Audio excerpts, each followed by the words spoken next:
এই মেয়েটি বাচ্চাদের জন্য চকলেট নিয়ে আসে এবং তাদের ডাকতে থাকে, বাচ্চারা তোমরা কোথায়, তাড়াতাড়ি এদিকে আসো, চকলেট নিয়ে এসেছি তোমাদের জন্য। বাচ্চারা চকলেট দেখে তো অনেক খুশি হয়ে যায় এবং বলতে থাকে, এটা তোমার জন্য, এটা তোমার জন্য, আর এটা আমার জন্য।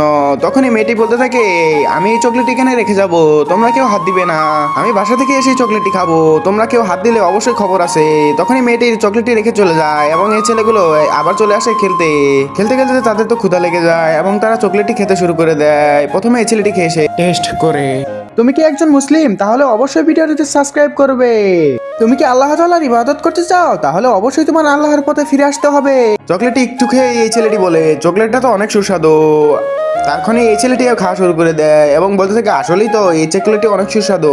এভাবে তারা চকলেটগুলো সম্পূর্ণ খেয়ে ফেলে এবং তাদেরকে চকলেটগুলো শেষ হয়ে যায়। অনেক সুস্বাদু হওয়ার কারণে তাদের পেট একটুও ভরে না এবং বলতে থাকে, ভাইয়া আমার চকলেটটি শেষ হয়ে গেছে, আমার পেটে ভরে নেই, আমাকে একটু চকলেট দিবে।